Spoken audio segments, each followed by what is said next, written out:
Hello, everyone. I'm AT Storm Track meteorologist Austin Haskins. Well, we began and ended the weekend with some showers and thunderstorms, and some of those storms did produce some very heavy rainfall. What you're looking at behind me here are radar estimated rainfall totals over the last 72 hours. So this will take us back to Friday morning. And you can see the heaviest of the rain fell in Trempealeau, Buffalo, Pepin, and Pierce counties. When you see the pinks and the purples, even the little bits of blue showing up, that's radar estimated totals in the 5 to 10 inch range, while the rest of the area saw at least some decent amounts of rain, but not as much. And in fact, even in Eau Claire, we really actually kind of missed out on that heavier rainfall overall.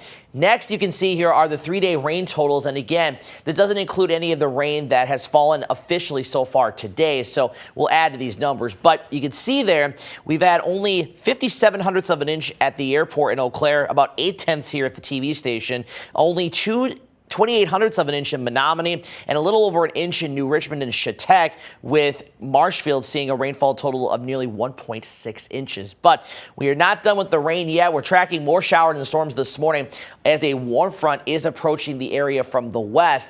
Now, the heaviest of the rain likely will stay south of I-94 and Highway 29, but we are still looking at least some rain to move back in here as we get towards mid-morning. We still have a flood watch until 10 o'clock this morning for the areas in green. Again, due to more rainfall combined with already very saturated grounds, that could lead to areas of flooding once again. And if you are traveling and you encounter any roads that have water over them, it is advised that you turn around and find another route. As like we say, turn around, don't drown. Avoid any flooded roadways. And of course, let law enforcement know too, if you're able to, what roads might be impassable due to some water. So that wave of showers and storms should move through here during the mid to late morning hours. Now in the afternoon, it'll be interesting because Future Track's not showing much here. I do think we're going to have at least some isolated showers and storms around, and especially if we see a little bit of clearing, which is certainly a possibility ahead of a cold front, and that could allow for, again, some isolated shower and storm activity around. But then tonight, and really the next several nights overnight into the morning, we are going to be dealing with some areas of fog, and it could be dense in some spots because of all the rain we've had and some extra low-level moisture. There's still going to be a ton of it around, so we'll be having that around for the next few mornings, so be aware of that. I'll show you a future track on that here coming up.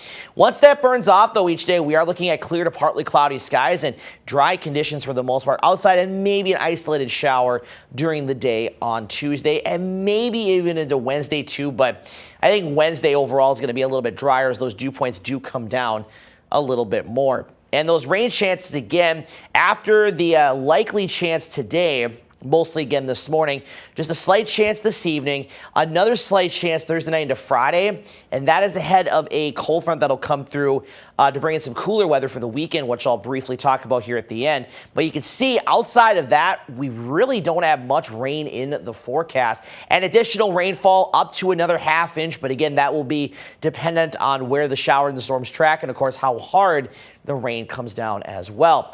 Now, it is worth mentioning we do have a marginal risk, a level 1 out of 5 for a strong to severe storm or two for the areas in green today, but those chances overall are very low. Should we see a severe storm develop, it would mostly be for a damaging wind gust up to about 55 to 60 miles per hour.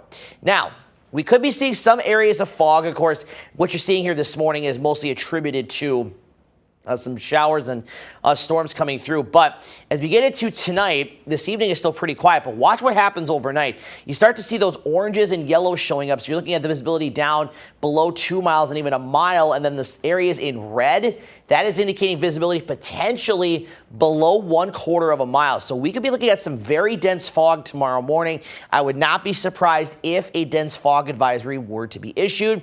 That goes away, but then overnight tomorrow night into Wednesday morning, we get another wave of patchy to locally dense fog.